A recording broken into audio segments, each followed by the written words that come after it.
Primeira carta aos Coríntios, capítulo de número 3, versículo de número 11 ao versículo de número 15.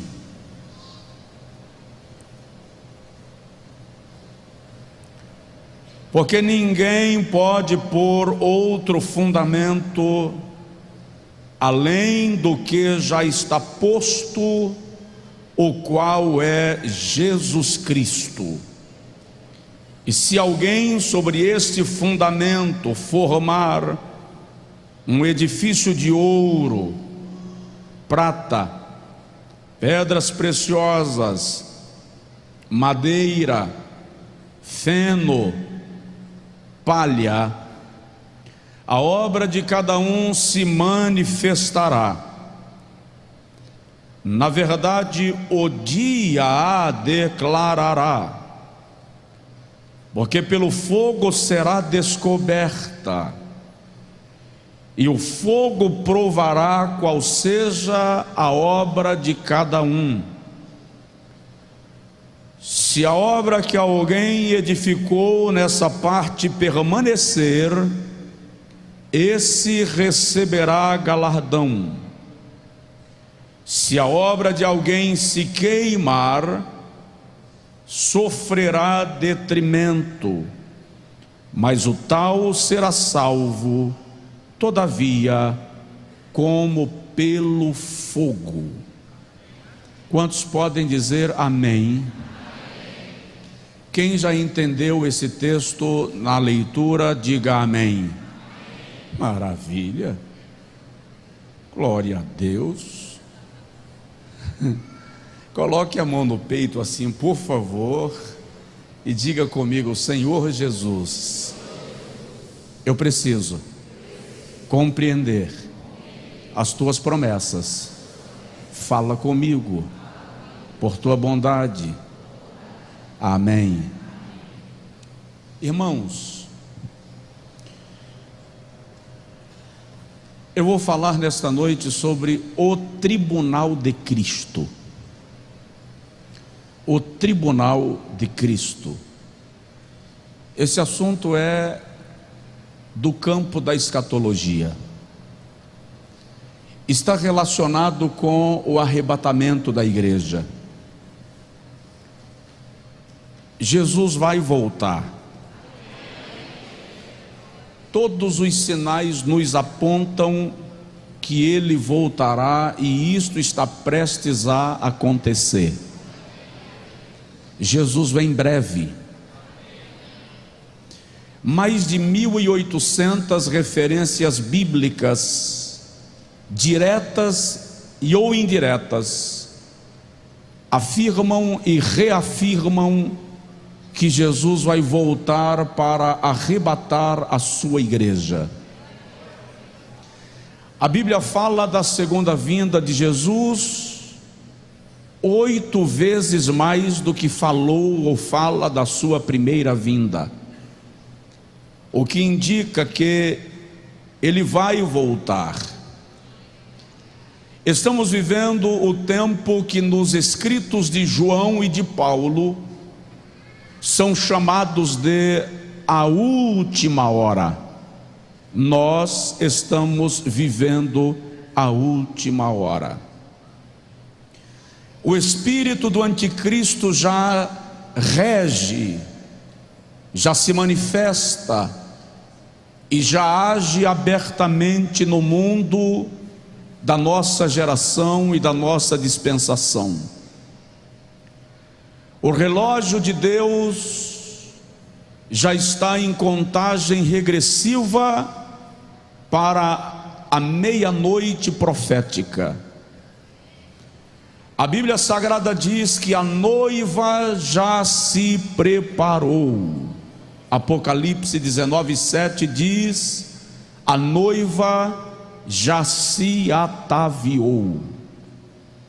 O texto sagrado mostra para nós, nos escritos de Paulo aos Tessalonicenses, capítulo 4, versículos 13 a 16, quando ele diz assim: Não quero, irmãos, que sejais ignorantes acerca daqueles que desde agora dormem no Senhor.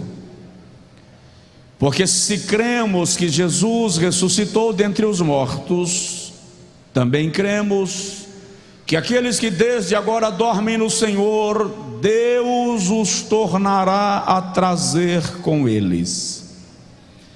Porque o mesmo Senhor descerá do céu, com alarido, com a voz do arcanjo e com a trombeta de Deus, e os que morreram em Cristo ressuscitarão primeiro, e depois nós, os que ficarmos vivos, seremos arrebatados juntamente com eles nas nuvens, ao encontro do Senhor nos ares.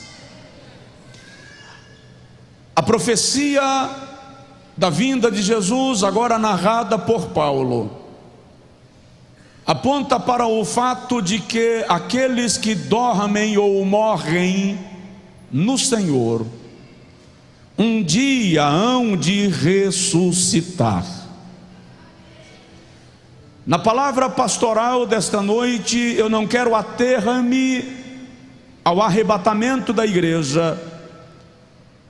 Eu quero ater-me a um acontecimento que se dará logo após o arrebatamento, o chamado tribunal de Cristo, ou julgamento dos salvos. Após a igreja ser levada aos céus, 3 julgamentos distintos ocorrerão, distintos e separados no tempo e no espaço. O primeiro julgamento é o que nós vamos falar agora, tribunal de Cristo, e eu vou lhe explicar com um pouco de clareza para você compreender melhor.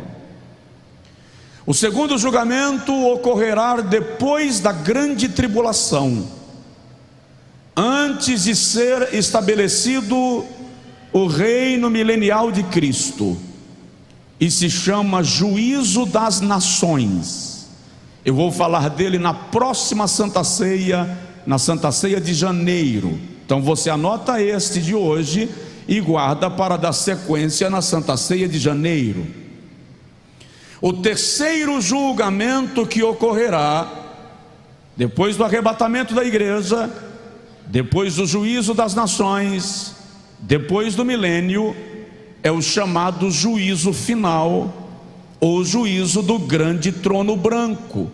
A gente fala dele na Santa Ceia de fevereiro, se Jesus não tiver voltado ainda. Não dá para pensar em falar dos 3 numa única pregação e querer esclarecer um ponto sequer. Por isso que eu estou separando um do outro, para você ter mais tempo de assimilação, porque nós estamos falando de doutrinas fundamentais da fé cristã. Portanto, haverá o julgamento da igreja, o julgamento das nações e o julgamento do mundo no juízo final. Hoje nós vamos nos ater um pouco a esse momento que se segue imediatamente o arrebatamento da igreja. Quando nós formos convidados pelo Espírito Santo a subir ao céu, ao encontro do Senhor nos ares. Estevão, o primeiro mártir, já vira Jesus em pé ao lado direito de Deus. Atos 7:55.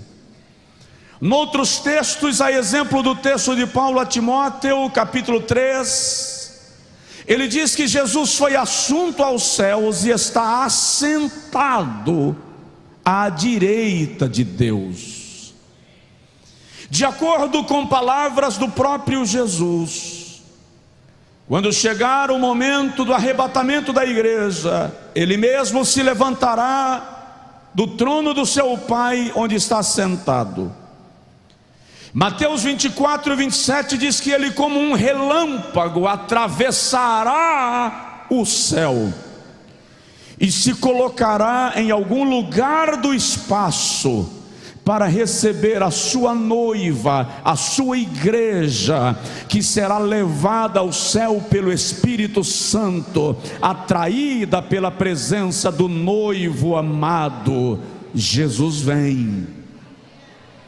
Agora, vamos entender algumas coisas deste julgamento para percebermos como estamos.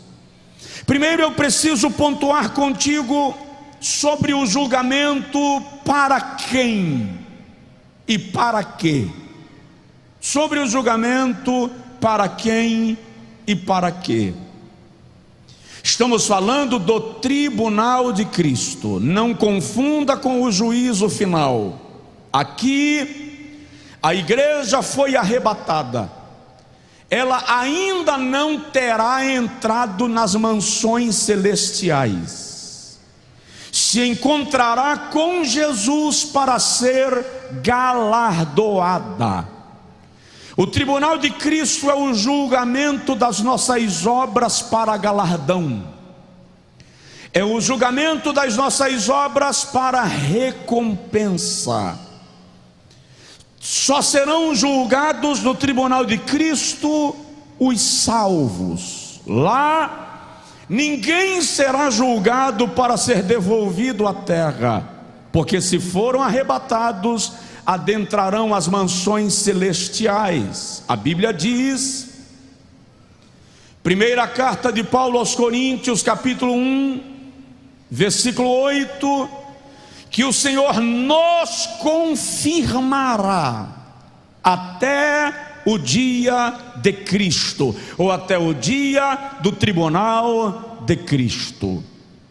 Na segunda carta aos Coríntios, capítulo 5, versículo 10, Paulo diz que convém que todos nós compareçamos ao tribunal de Cristo, para recebermos o galardão pelas obras que fizemos no nosso corpo, seja boa ou má. Aí alguém indaga: pastor, e se as obras são más, como serão julgadas no dia do tribunal de Cristo? Como foi arrebatado aquele que praticou obras que se caracterizam por obras más? Você vai entender isso daqui a pouco, e vou fazer questão de pontuar e esclarecer. Eu repito, a palavra é pastoral, e eu quero que esta igreja comece a conhecer Bíblia de maneira mais profunda, de maneira mais sistêmica, para, mais do que histórias da Bíblia, saber defender a razão da sua fé. Provoca o seu vizinho e diz para ele assim: você vai receber galardão. Você vai receber galardão. Agora, quando será este julgamento? Já falei que é para galardão, e só serão julgados no tribunal de Cristo os salvos. Ele se dará logo após o arrebatamento da igreja. Apocalipse, capítulo 22, versículo 12, o Senhor Jesus diz assim: eis que venho sem demora, e o meu galardão trago comigo. Venho sem demora, e o meu galardão trago comigo, para dar a cada um segundo as suas obras. Quando Paulo escreve sobre isso aos Coríntios, no capítulo 3 da primeira carta, versículo 8, ele diz assim: é o que planta, outro o que rega, mas cada um receberá o seu galardão segundo o seu trabalho. Quando o apóstolo orienta a igreja de Corinto sobre a semeadura cristã, sobre o ato de ofertar, ele traz um princípio que se aplica ao galardão, quando diz: aquele que semeia muito, muito também colherá. Aquele que semeia pouco, pouco também colherá. E ele conclui o seu raciocínio dizendo: o que semeia em abundância ceifará. Ou seja, no dia do tribunal de Cristo, quanto mais eu tenha me aplicado a Deus e ao seu reino, quanto mais eu tenha servido a Deus e a sua causa, maior será a recompensa recebida por aqueles que o servem com alegria em seu coração. Alguém consegue dizer amém?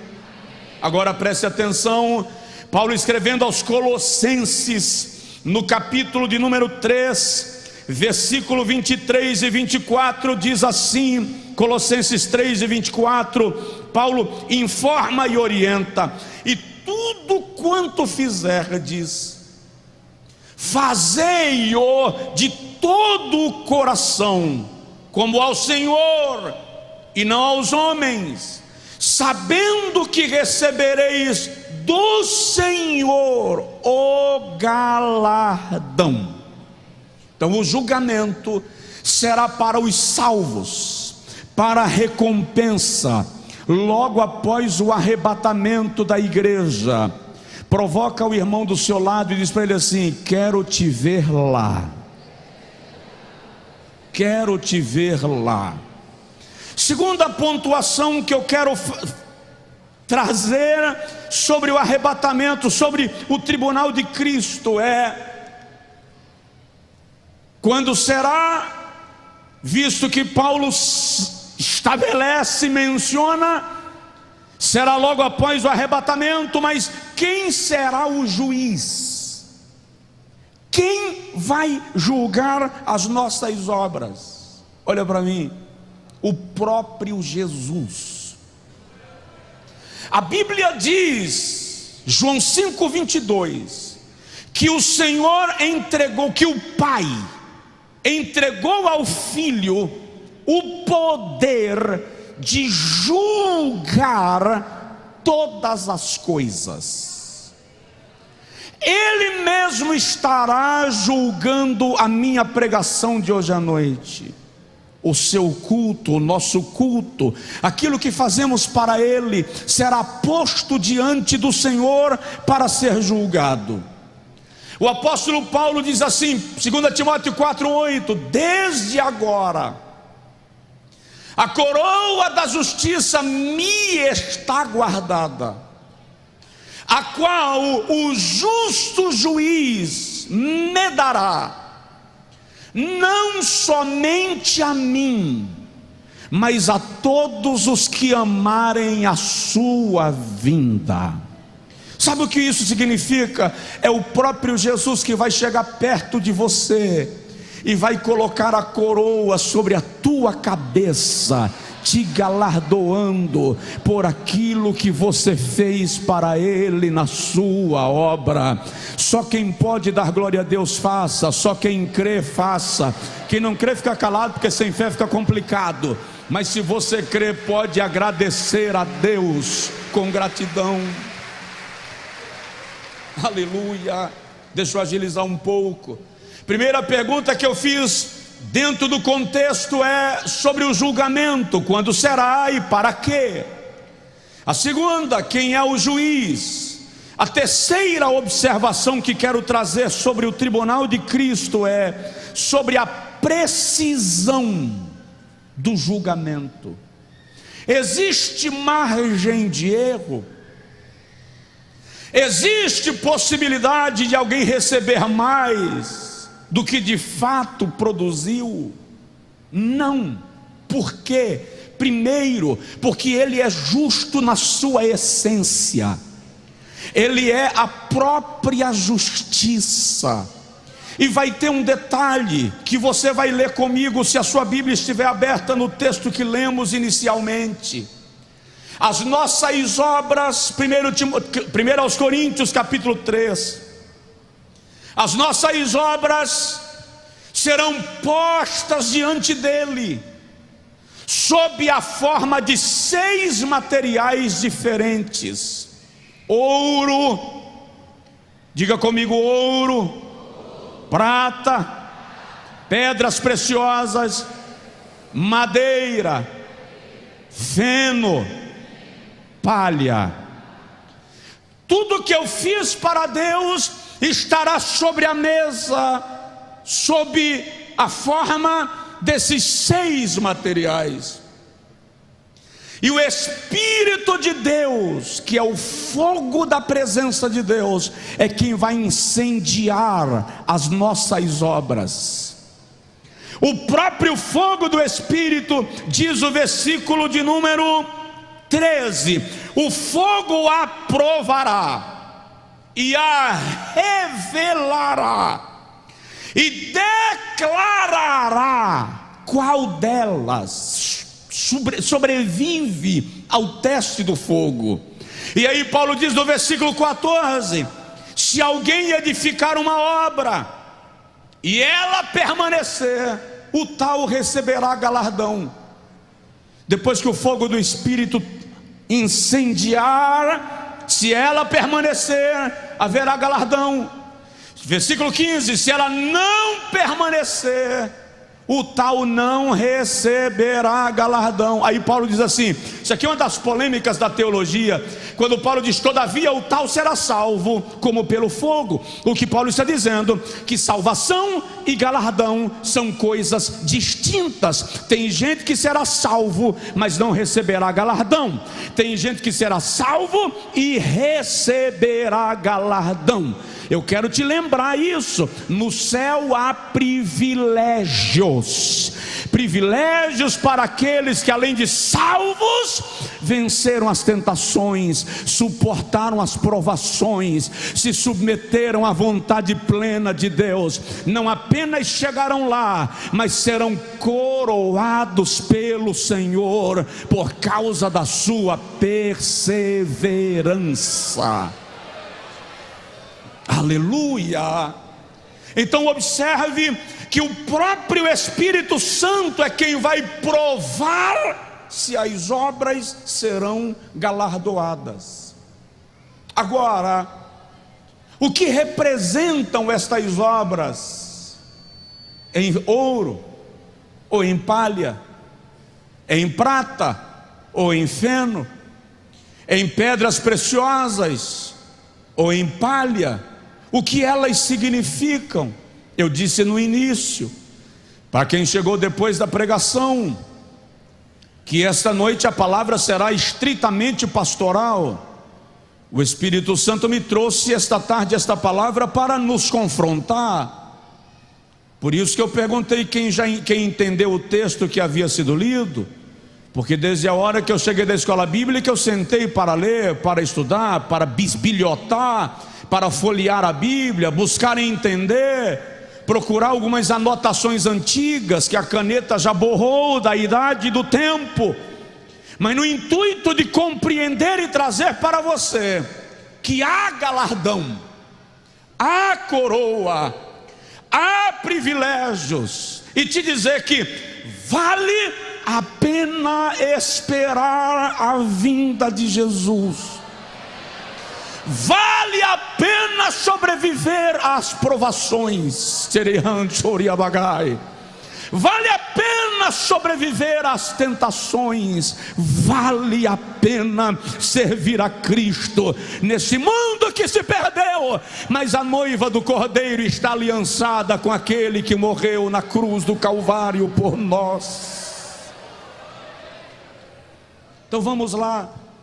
Vamos entender esse texto de Paulo. Paulo diz que as nossas obras serão tipificadas, versículo 12, primeiro em ouro. Na Bíblia Sagrada, o ouro fala da natureza divina. Ouro fala de coisas e atos que procedem de Deus. O ouro está intimamente relacionado com a natureza de Deus. Malaquias capítulo 3, versículo 3, o profeta diz que o Senhor como ourives se assenta e prova o seu povo. Lá no livro de Jó, capítulo 22, versículo 23 a 25, os amigos de Jó dizem: abre mão do teu ouro e da tua prata, e o Senhor será o teu ouro e o teu tesouro. Quando ele manda Moisés fazer uma arca de madeira de acácia, Êxodo 25, 10, ele também diz a Moisés: depois de pronta, betuma com ouro puro, por dentro e por fora. Já expliquei isso aqui. O ouro ali fala da natureza de Deus, revestindo a madeira, a nossa natureza, para fazer aparecer apenas a natureza, o caráter de Deus nas nossas obras. Apocalipse capítulo 3, versículo 18, o Senhor diz assim: aconselho-te que de mim compres ouro provado no fogo, para que te enriqueças. Então presta atenção, as obras que serão tipificadas em ouro são aquelas que foram feitas exclusivamente para a glória de Deus. Não foram feitas pelo aplauso, não foram feitas pelo reconhecimento, não foram feitas para receber bajulação e honra terrena. Foram feitas exclusivamente para que Deus seja glorificado. Primeira carta aos Coríntios, capítulo 10, versículo 31, Paulo diz: portanto, quer comais, quer bebais, ou façais qualquer outra coisa, façais tudo para a glória de Deus. Obras em ouro são aquelas que foram feitas somente para que Deus fosse glorificado. É por isso que no céu vai ter muita surpresa, porque o galardão não vai ser pelo renome, pelo tamanho do ministério, pelo tamanho do departamento que você coordena. O galardão será pela maneira que você viveu no dia a dia, e Deus foi glorificado cada dia através da nossa vida.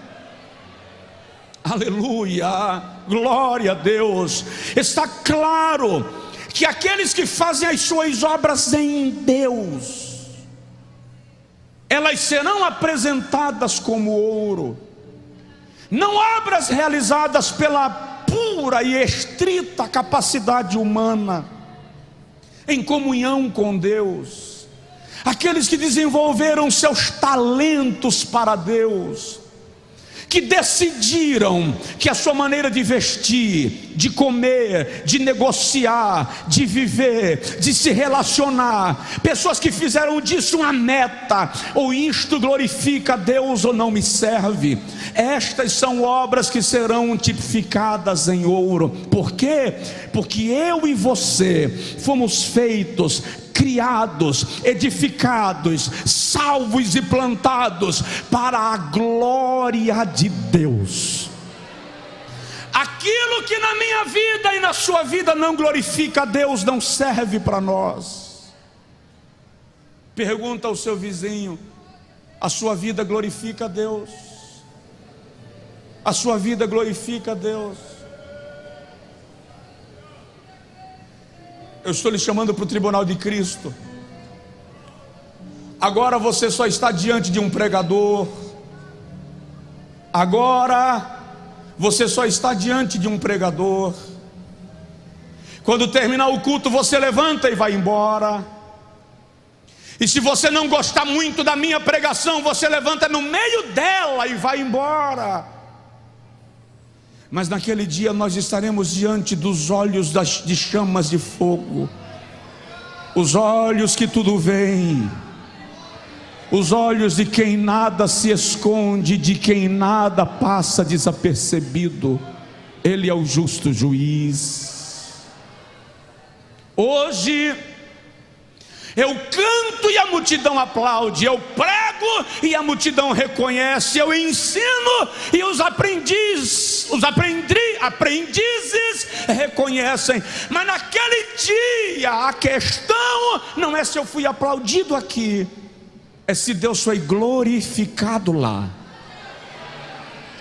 Por isso que ele diz assim: naquele dia muitos chegarão e me dirão: Senhor, eu profetizei em teu nome, eu expulsei demônios em teu nome. E eu olharei para eles e lhes direi: apartai-vos de mim, porque eu não vos conheço. Ou seja, fez, mas não foi para a minha glória. Aconteceu, mas não foi para a minha glória. O paralítico foi curado, mas eu não fui glorificado. O pecador ouviu a pregação, mas não foi para a minha glória, foi para a sua vaidade. E Deus deixa, pastor, e Deus opera quando não é para a glória dele. Opera. Paulo diz que importa que o evangelho seja pregado, quer por escândalo ou quer por vanglória, que seja pregado. Mas no dia do tribunal haverá galardão para quem deu a glória a Deus.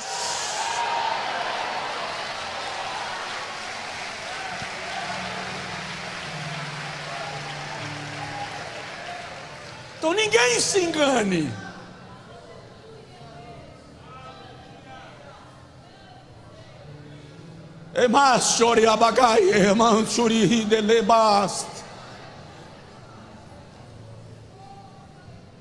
Vamos lá. Segundo material: prata. Diga comigo: prata. Vamos agilizar que tem mais uma coisa que eu quero dizer para você hoje. Paulo diz que o segundo material que vai aparecer lá, nós estamos diante de Jesus, tá? Nossas obras estão postas diante dele. O Espírito Santo está queimando todas elas. Aí tem algumas que vão aparecer em forma de prata. No Antigo Testamento, a prata era o material que se utilizava para pagar a redenção do primogênito, ou o resgate de um escravo. Isso está lá no Êxodo capítulo de número 30, versículo 11 a 16, quando o Senhor fala sobre a remissão do primogênito. E em Levítico capítulo 15, versículo 5, o Senhor fala do pagamento do resgate de um escravo, que era feito em forma de prata. No Novo Testamento, a prata fala de redenção. Está relacionada à obra redentora de Cristo na cruz do Calvário. Pedro deixou muito claro na sua primeira epístola, capítulo 1, versículo 18 e 19, que nós somos resgatados com o sangue de Jesus, da tradição que recebemos dos nossos pais, por um sangue imaculado e sem ruga. Primeira carta de Paulo aos Coríntios, capítulo 6, versículo 20. Paulo diz assim: fostes comprados. Fostes comprados. Dá uma olhadinha para o seu vizinho, fala com ele: foste comprado. Repete: foste comprado. Pirraça o seu vizinho, por favor. Você conhece essa expressão? Pirraçar? Você é lá do Angico. Pirraça seu vizinho e diz para ele assim: você não é dono da sua vida. Você não é dono da sua vida. Você foi comprado. Você foi comprado. Você foi comprado. Sabe qual é a conotação que Paulo dá aqui? Na linguagem de Paulo, eu e você estávamos no tronco de Satanás, no mercado da escravidão. Jesus entrou lá e perguntou: qual é o preço do escravo? E aquele que nos escravizava estabeleceu o valor, e Jesus disse: eu compro, eu pago, é meu. Ele comprou, resgatou e levou para casa. Só quem pode dar glória a Deus, faça, porque você tem dono.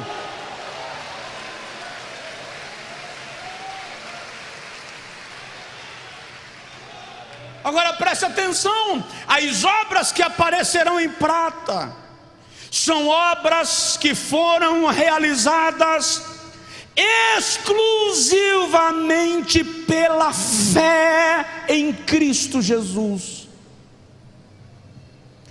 Não foram feitas movidas pela convicção humana. Foram obras realizadas em plena dependência dele. Eu tenho que agilizar. Obras realizadas em plena entrega a ele, que se caracteriza por conciliação e reconciliação.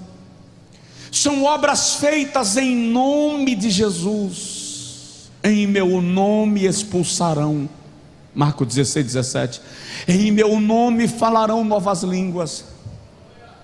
Em meu nome imporão as mãos sobre os enfermos.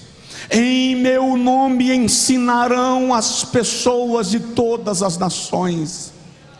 Se é em nome de Jesus, tem galardão. Mas se o seu nome chega primeiro que o nome de Jesus, pode ser bonitinho, pode ser charmoso, deu resultado, mas vai sapecar no fogo e não suportará para ser galardoado. Alguém aqui consegue dizer amém? Terceiro material que aparece nos escritos de Paulo são pedras preciosas. Diga comigo, pedras preciosas. No Antigo Testamento, as noivas eram adornadas com joias. Já disse isso aqui, e eu acho muito interessante, porque todas as vezes que o camarada queria ter notícia da sua noiva, ele tinha que eleger alguém a quem a Bíblia chama de o amigo do noivo, e mandava o amigo do noivo ir visitar a noiva. Só que o camarada ia em nome do noivo, representando o noivo, e portanto tudo que ele fizesse era em nome do noivo. E o noivo mandava presentes para ela, e não eram flores, eram joias. Se as irmãs estivessem assim concentradas na pregação, eu dizia assim: renova os nossos dias como dantes, ó Senhor. Ele tinha que mandar joias para adornar a noiva. Lá no livro de Ezequiel, capítulo de número 16, versículo 11 a 14, isso está denotado e declarado com muita transparência. Quando Abraão manda Eliezer buscar uma noiva para Isaac, Gênesis 24, Eliezer vai levando joias para adornar a pretendida, para adornar a noiva. Cantares capítulo 1, versículo 10, Salomão enriquece a sua amada com joias, com pedras preciosas. Partindo do princípio que a igreja é a noiva do Cordeiro, significa que ela é adornada com joias para o dia do arrebatamento. E as obras que aparecerão em pedras preciosas são obras realizadas pelo Espírito Santo, no poder do Espírito Santo, envolvidos na ação do Espírito Santo.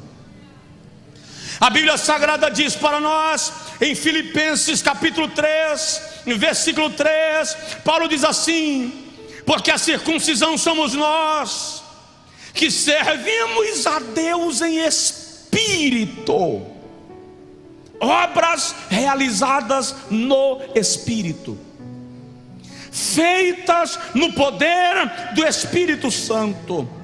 Tito capítulo 3, versículo 5, Paulo diz: não por obras de justiça que houvéssemos feito, mas segundo a regeneração do Espírito Santo. Romanos 15, 19, Paulo diz: pelo poder dos sinais e prodígios e pelo poder do Espírito Santo. Portanto, obras em pedras preciosas são aquelas que foram realizadas pelo poder do Espírito de Deus. Não foi inteligência humana, capacidade humana, esperteza humana, habilidade humana, mas poder do Espírito Santo inspirando a realização. Dependência do Espírito Santo, dependência de Deus. Presta atenção, no dia que você deixa de depender dele, você fica mecânico, automático. Esses dias um jovem pregador chegou para mim e disse: pastor, por que eu tremo todos os dias que eu vou pregar? Eu disse para ele: parabéns, isso é bom. Eu disse para ele: eu tremo às vezes, outras vezes que eu não tremo, seca a boca, outras vezes dá branco. Há momentos que a palavra some, que a timidez prevalece. E um dia o Espírito Santo me ensinou, porque eu preguei num estádio com mais de 70 mil pessoas reunidas, e eu preguei tranquilo, não fiquei nervoso, a boca não secou, a mão não tremeu. Na hora do apelo, quase 3 mil pessoas se levantam e aceitam a Jesus. Lindo! No outro dia eu fui pregar numa festa pequena, não tinha 150 pessoas. A boca secou, deu branco, eu esqueci a pregação. Aí eu falei: Jesus, não estou entendendo. Ontem eu preguei para 70 mil e fluiu, hoje eu prego para 100 e dá branco. O Espírito Santo me disse: eu só quero que você entenda que você nunca funciona sem a minha presença. É no poder do Espírito Santo. Não sou eu nem você, é Ele em nós. Provoca o vizinho e diz para ele: é o Espírito Santo em nós, é o Espírito Santo em nós. Vamos terminar? Nós estamos no tribunal de Cristo. Vem mais 3 materiais aí, e depois eu concluo falando rapidinho sobre as coroas que vamos receber. Madeira é o próximo material que apresenta diante de Deus. Aqui eu vou dar uma pausa e vou falar mais devagar. Madeira representa a natureza humana na Bíblia. As obras que apareceram em madeira são obras feitas por si mesmos. Vou traduzir: são obras que qualquer pessoa pode fazer, independente de ser para a glória de Deus, em nome de Jesus e no poder do Espírito Santo. Lucas 6, 22 a 24, Jesus diz: do que adianta se agirdes assim, os pecadores também o fazem. E ele começa a fazer uma descrição de coisas que a gente faz, mas que os pecadores também fazem. Obras estritamente humanas. São crentes que trabalham na igreja, que desenvolvem atividades na igreja. São pregadores que até ganham renome. São cantores que até crescem. Mas eles fazem isso pela glória terrena, pelos aplausos, pelo reconhecimento. Não me valorizaram, não faço mais. Não me reconheceram, não vou mais. O pastor não me elogiou em público, não faço mais. Não me reconheceu diante das pessoas, então eu não vou mais. Da próxima vez que precisar de mim, eu vou fingir que não percebi. Obras em madeira você pode até fazer, mas na mesa do galardão, quando o fogo do Espírito queimar, elas não suportam o fogo da presença de Deus. Você, eu, não servimos por reconhecimento aqui. Obras em madeira são obras que são realizadas e até parecem que é para Deus, mas é apenas para a nossa vaidade. Atos 19, chegam uns camaradas perto de um endemoniado e dizem assim: nós te expulsamos no nome do Cristo que Paulo prega. Versículo 11, o demônio disse assim: eu conheço a Cristo e sei quem é Paulo, mas quem são vocês? obras realizadas pela vaidade. E presta atenção nisso, é incrível como a gente tem que fiscalizar a nossa vaidade o tempo inteiro, porque o tempo inteiro você está se sentindo o melhor, o tempo inteiro você pode estar achando que fez melhor do que o outro. E aí, querido, alguém pode chegar aqui e cantar em dó, enquanto o tecladista está tocando em lá, e ser para a glória de Deus. E tem gente cantando lindo, e Deus está olhando e dizendo assim: tá bonito, mas só serve para quem está lá embaixo, para mim não serve para nada. Eu não estou dizendo que quem canta bonito não tem galardão, eu estou dizendo que a essência não está no que eu projeto, está no que me motiva. Madeira. Quando Sansão perdeu o Espírito de Deus, ele só conseguia fazer coisas que um homem qualquer poderia fazer. Com o Espírito de Deus ele operava maravilhas, sem o Espírito de Deus ele era comum. Presta atenção, se o Espírito de Deus estiver na sua vida, você é extraordinário. Sem o Espírito de Deus na sua vida, você só é inteligente.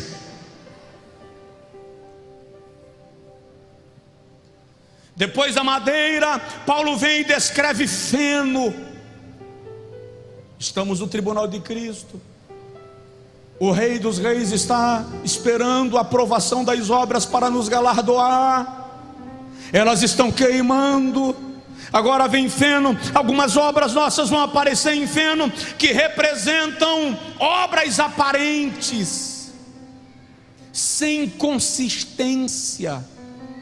Não resiste ao fogo, seca como a erva, Isaías 15:6. É espalhada pelo vento, Salmo 1, versículo 6. Obras que não se estabelecem, que são realizadas apenas por glória e fama, mas são temporárias. Ministérios relâmpagos, foguetes extraordinários que surgem e não deixam marca qualquer. Gente que faz, mas depois que realizou foi um boom, mas não deixou nenhum resultado espiritual. Feno. Nós precisamos ter muita preocupação com o que estamos fazendo para Deus, porque Deus não se engana com movimentos, Deus não se engana com volumes, Deus não se engana com números. Olha para mim, Deus está pouco se lixando para os meus e para os teus títulos. O que o Senhor analisa em nós é o que motiva a nossa alma, o que motiva nosso espírito, o que motiva o nosso coração. Deus não está nem aí se a multidão me aplaude e o meu coração é vanglorioso, vaidoso, imbecil e jactancioso. Ele trabalha com corações que se humilham diante dele e que se colocam debaixo da sua soberania para a glória do seu nome. Dá uma provocada no seu vizinho e diz para ele aí: Deus conhece o seu coração, Deus conhece o seu coração, Deus conhece o seu interior. Diz aí, pastor. Fala aí, pastor. Fala de verdade, pastor. Para. Como é que estão suas obras? O que é que você está fazendo para Deus de fato? O que de fato estamos fazendo para Ele ou para nós? Dizendo que é para Ele. O sexto material que Paulo apresenta é palha. Madeira não resiste a fogo, feno não resiste a fogo, palha não resiste a fogo. E palha na Bíblia fala de inconstância, inconsistência, falta de perseverança, aquilo que pode ser levado pelo vento, que pode ser queimado ou apodrece diante da chuva, não resiste ao vento, não resiste à chuva, não resiste ao fogo, não resiste ao tempo. Fala de gente que não permanece, que não se estabelece. Fala de gente que não persevera na sua atividade. Fala da licença que lá vou eu. Efésios 4,14, vou usar esse versículo para expressar o que eu ia pontuando agora, para que não sejamos mais meninos inconstantes, levados por todo o vento de doutrina, pelo engano dos homens, que com astúcia enganam fraudulosamente. Obras em palha são as obras de crente que nunca cresce, nunca amadurece, inconstante, vive de igreja em igreja, de ministério em ministério, aventurando cada dia uma promessa diferente, nunca se estabelece. E dá licença que talvez eu lhe belisque na costela: em quantas igrejas você já congregou?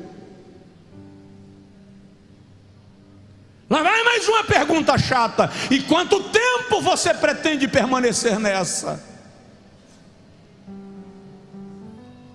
Meu avô dizia que pedra que muito rola não cria limbo. Se estabeleça.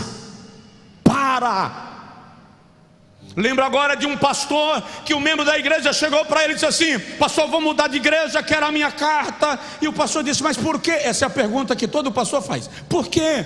Porque tem coisas aqui que eu não concordo. O pastor disse: vou entregar minha credencial também, vou mudar de igreja. Aí o irmão falou: mas por quê? Porque tem coisa aqui que eu também não concordo. Olha para mim, tem coisa nessa igreja que eu não concordo. Tem coisa nessa igreja que eu não gosto. Tem uns irmãos dessa igreja que fazem umas coisas que eu não concordo. Vou mudar de igreja, vou dar posse para alguém agora, se tornar pastor, já ministra, estou vazando. Fui. Você nunca vai chegar numa igreja que você vai concordar com tudo. Abre uma, funda uma, começa a pastorear, e você vai ter que lidar com coisas que você não concorda.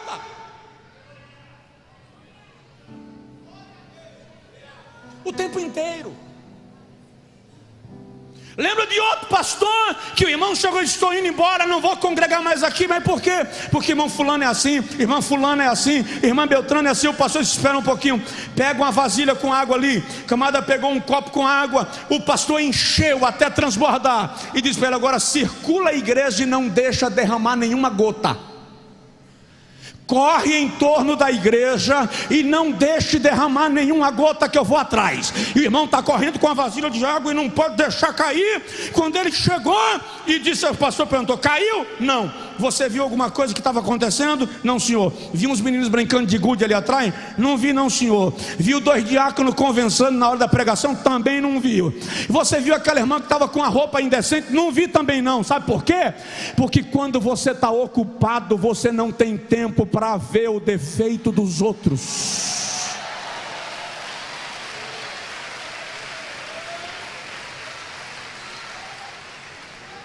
Dá uma provocada no seu vizinho aí, diz para ele: se ocupe.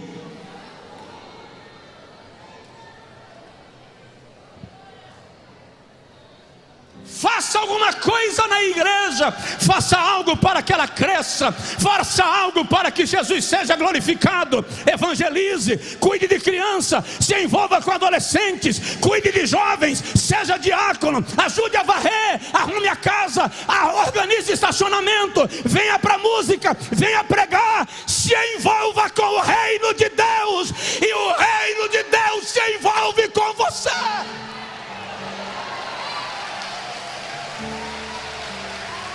Se envolva. Se envolva. Para, rapaz. Quieto facho.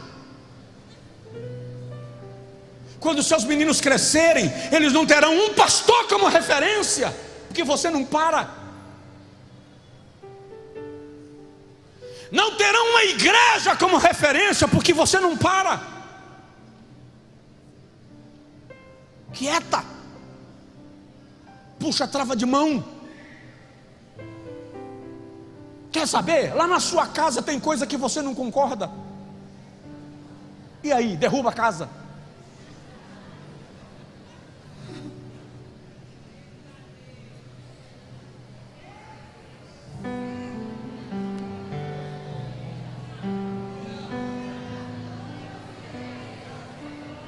Eu disse que era uma palavra pastoral.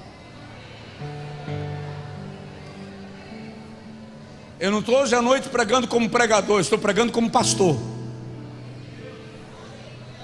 Eu não sou convidado para pregar hoje à noite, eu sou o pastor da igreja por bondade de Deus, e estou lhe trazendo a consciência que você vai receber galardão ou não. Isso depende de como estamos servindo a Deus.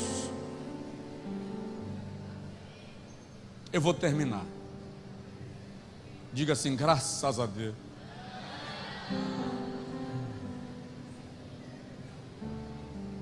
Eu vou concluir com o quinto tópico dessa ministração.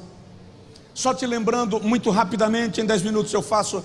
A Bíblia, o Novo Testamento fala de 5 coroas que nós vamos receber. 5 coroas serão entregues à igreja no dia do tribunal de Cristo. Você é príncipe, você é princesa. Eu vou só citar a referência e vou dizer o que ela significa. Não vou ler, nem vou explicar. Você vai anotar a referência, em casa você lê. O Novo Testamento fala de 5 coroas. A primeira é a coroa da vida. Apocalipse 2:10 diz: ser fiel até a morte e dar-te-ei a coroa da vida. Tiago diz no capítulo 1, versículo 12, que bem-aventurado é aquele que suporta a provação, porque quando for aprovado, receberá a coroa da vida. Tiago 1:12. A coroa da vida será concedida àqueles que perseveraram nas provações, nas tribulações, nas perseguições. Apesar do sofrimento da vida cristã, não negou a fé. Você diz assim: por que será que irmã fulana sofre tanto? Por que será que esse irmão tão crente, meu Deus, sofre tanta tribulação? Você não está entendendo. Você está medindo ele pela terra. Começa a medi-lo pelo céu. Pela terra você vê alguém sofredor, pelo céu você vê alguém que está acrescentando pedras na coroa da vida. Pelo céu você está vendo alguém que está sendo galardoado com coroa da vida. Persevera na tribulação, persevera em meio às lutas. Coroa da vida é para quem permanece fiel apesar das adversidades. Segunda coroa de que a Bíblia fala é chamada de coroa incorruptível. Paulo diz aos Coríntios na primeira carta que alguns, capítulo 9, versículo 25 e 27, os atletas correm e se disciplinam para receber uma coroa corruptível. Nós, porém, uma coroa incorruptível. Na primeira epístola de Pedro, capítulo 1, versículo 3 a 5, Pedro diz, falando do mesmo assunto, que nós, 3 a 5 da primeira epístola de Pedro: bendito seja o Deus e Pai de nosso Senhor Jesus Cristo, que segundo a sua grande misericórdia, nos gerou de novo para uma viva esperança, pela ressurreição de Jesus Cristo dentre os mortos, para uma herança incorruptível, incontaminável, e que não se pode murchar, guardada com Cristo nos céus. Em que situação vamos receber a coroa incorruptível? Ela será dada àqueles que abriram mão dos seus próprios desejos, dos impulsos carnais, e resolveram viver exclusivamente em santidade, sem ceder às invencionices do velho homem. Paulo diz: eu esmurro o meu corpo e o reduzo à servidão para receber a coroa incorruptível.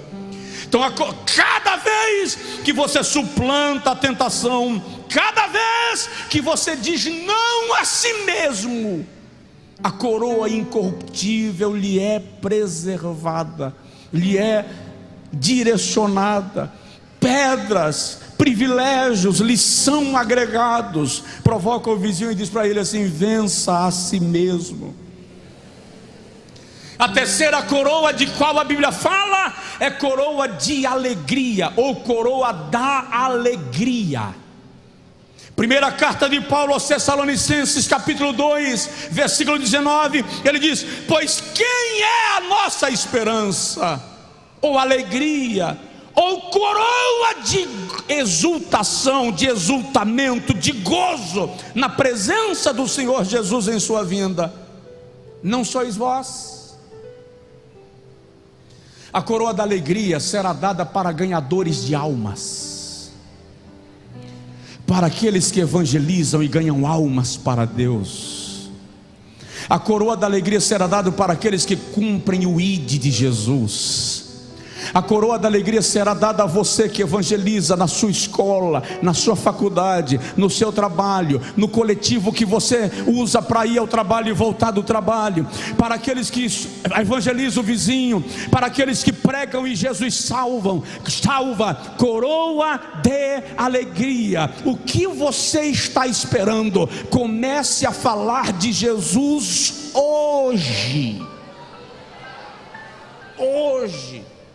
A quarta coroa da qual a Bíblia fala é coroa da justiça.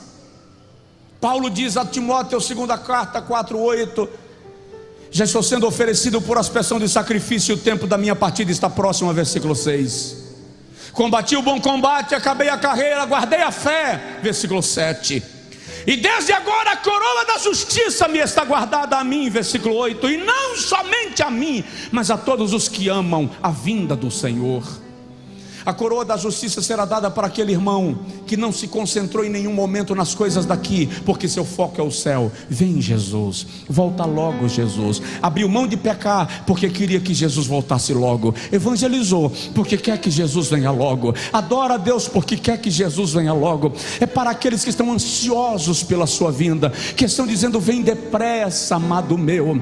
Maranata, ora vem Senhor Jesus. Coroa da justiça é para quem é crente e não está fissurado nas conquistas da terra. Coroa da justiça é para uma igreja cuja maior conquista não é a prosperidade terrena, mas o céu.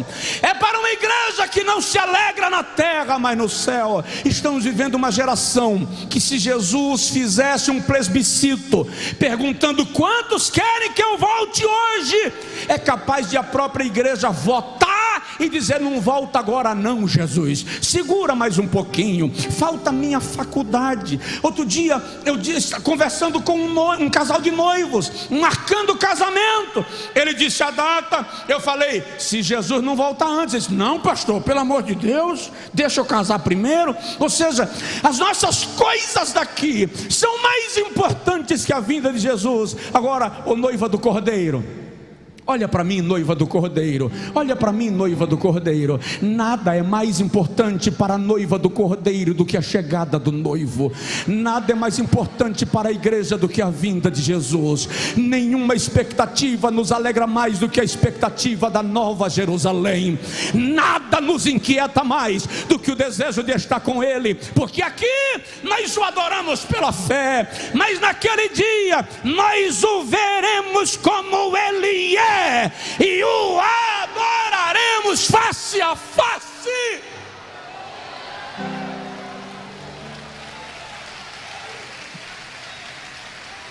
Aleluia, aleluia.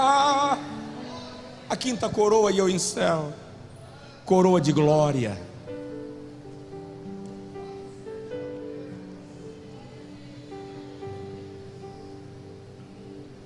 Aleluia.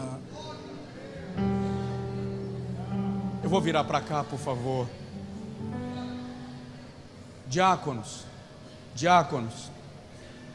diaconisas, todos, olhem para mim, por favor. Pastores, aos presbíteros, pastores, ministros da casa de Deus, é isso que Pedro está dizendo, que estão entre vós, admoesto eu, que também sou presbítero com eles, e testemunha das aflições de Cristo, e participante da glória que se há de revelar. Apacentai o rebanho de Deus que está entre vós.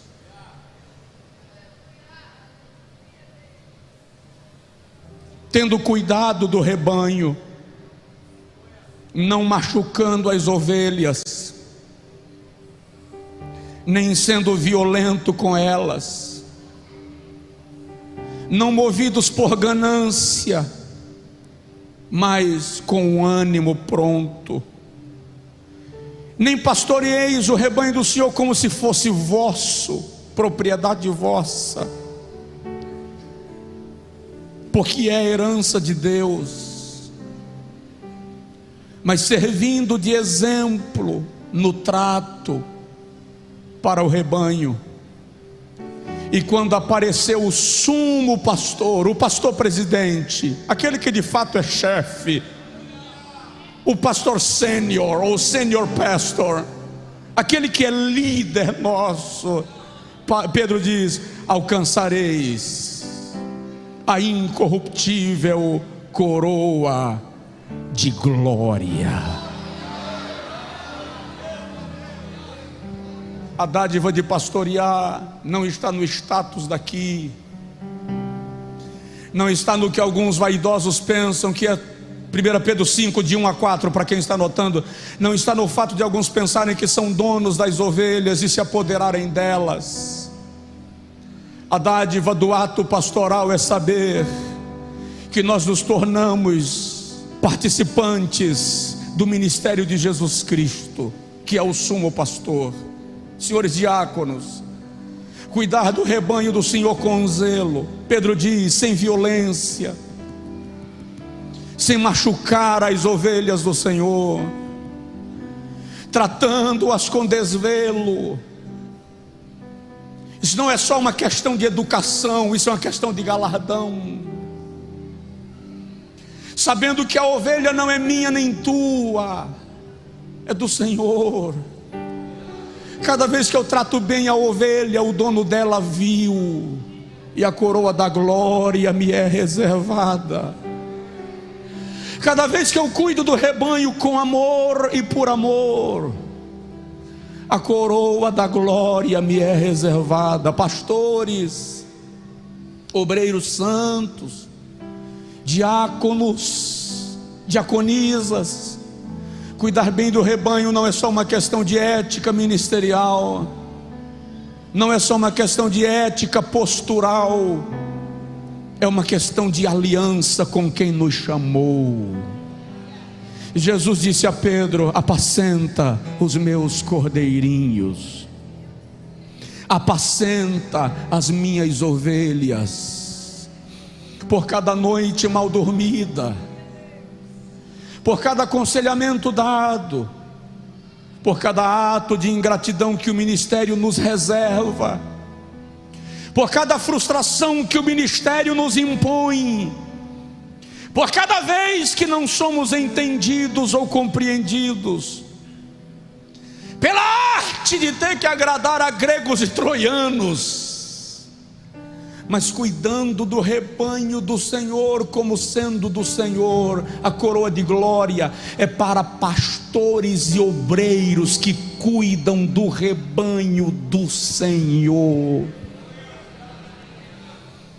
De modo que, se eu entender que o ato pastoral não é uma profissão, é uma missão, e eu o faço com a consciência de que o rebanho é do Senhor, e acredite, tem ovelhas mancas, tem ovelhas teimosas, tem umas cheias de carrapicho, tem ovelha problemática, tem ovelha dengosa, tem ovelha atribulada, tem, mas elas todas são do mesmo pastor, Jesus, Jesus, Jesus, Jesus. Então não se preocupe, pastor, se o pastor da igreja não viu o seu cuidado com a ovelha para lhe elogiar. Não se preocupe, diácono, se o pastor da igreja não viu o seu bom trato com a ovelha para lhe elogiar. O dono da ovelha viu, e a coroa está reservada para aqueles que cuidam do rebanho do Senhor. Só quem pode dar glória a Deus, faça. Fica de pé, por gentileza. Nós queremos orar contigo para a glória de Deus. Passei da hora, a pregação mais longa de uma Santa Ceia nesses 7 anos, mas eu espero que sirva para nossa conscientização. Nós vamos receber galardão. Ninguém ouviu, o som deve ter falhado. Nós vamos receber galardão. Deus é tão bom que nos salva. Deus é tão bom que nos salva e ainda nos dá galardão para servi-lo. Diz aí para o seu vizinho: quero te ver no céu. Tem um cântico congregacional da nossa harpa que diz assim: quando angelical trombeta neste mundo estugir, o meu nome ouvirei Jesus chamar. Pois eu creio na promessa e que Deus a vai cumprir. Quando ouvi Jesus meu nome pronunciar, glória, glória, aleluia, o meu nome ouvirei Jesus chamar. Glória, glória, aleluia. Eu espero ouvir Jesus a me chamar.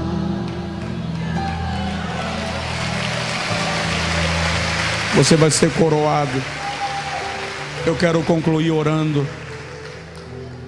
E nessa oração, as pessoas que entenderam a palavra e querem entregar sua vida a Jesus, sai do seu lugar. Nessa oração, aquele que está afastado da igreja e quer se reconciliar com Deus, saia do seu lugar. Eu não vou fazer um apelo, eu não vou insistir, eu estou lhe dando a oportunidade agora. Quando o comunismo invadiu a Tchecoslováquia, pode vir acompanhando.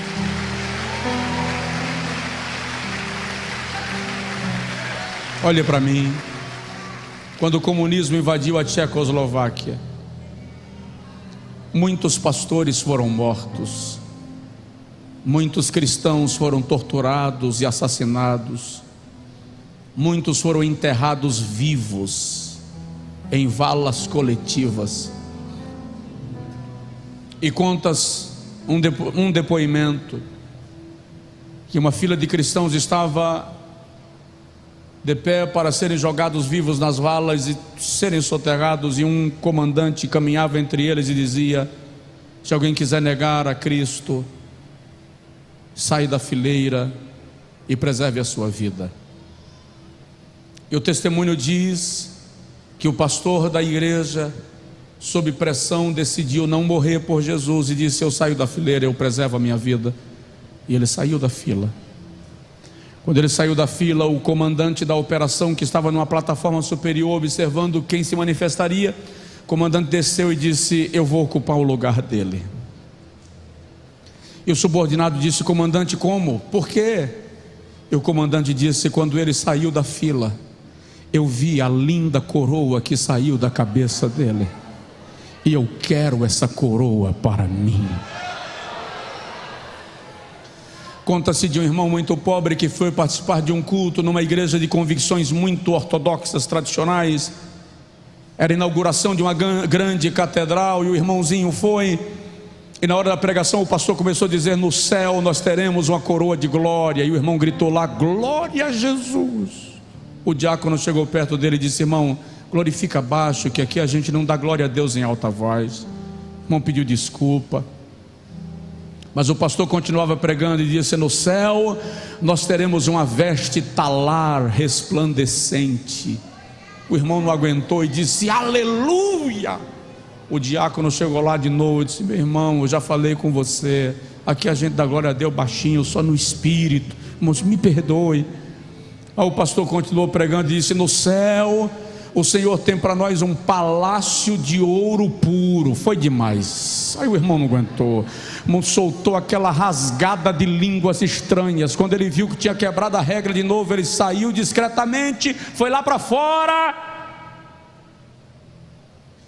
O pastor da igreja ficou curioso para saber onde aquele irmão mal educado morava, e descobriu que aquele irmão morava lá na periferia, na zona rural, e resolveu ir lá visitá-lo. Quando chegou lá, o irmão estava na enxada, puxando terra, suado, chapéu de palha na cabeça. O pastor parou o carro, desceu, começou a conversar e disse: eu vim aqui para tentar te entender. Você sabe que a nossa igreja tem convicções tradicionais, a gente não adora a Deus com barulho, e você estava incomodando o culto e atrapalhou a minha pregação. O irmãozinho, olhando para o pastor, disse: pastor, olha a minha camisa rasgada, só tem duas, enquanto uma seca, eu uso a outra. E o Senhor disse que lá no céu Jesus tem para mim veste de linho puro, resplandecente. Pastor, olha meu chapéu de palha, já caiu a copa do chapéu e eu não tenho dinheiro para comprar um de couro. E o Senhor disse que lá no céu Jesus tem para mim não é chapéu, é coroa. Como é que eu fico calado, pastor? Pastor, olha a casa que eu moro, de taipa, barro batido, de noite ratos e baratas caminham dentro dela. E o Senhor me disse que no céu Jesus tem para mim palácio de ouro, pastor. Como é que eu fico quieto? O pastor olhou para ele e fez: irmão, você realmente tem razão para dar glória a Deus. Ei, você tem razão para dar glória a Deus? Você já compreendeu que o céu é muito melhor do que a terra? Você já compreendeu que a beleza da glória é extraordinariamente superior à beleza da terra? Então dê glória, dê glória, dê glória, aplauda, grita, celebre. Pai, este moço está se entregando a Ti. Nós pedimos que a Tua bênção venha sobre ele, que a Tua glória o envolva, que a unção do Espírito Santo cerque e todo laço seja quebrado, que a Tua palavra seja aplicada no coração da Tua igreja, que a unção venha sobre nós, a esperança da glória venha sobre o Teu povo. Senhor, não deixa que o nosso coração fique preso à terra. Renova em nós a esperança da vinda de Jesus. Oh, envolve a Tua igreja nesta grande expectativa. Vem depressa, ó amado nosso. Vem, vem, vem. Vem hoje. Vem, Jesus.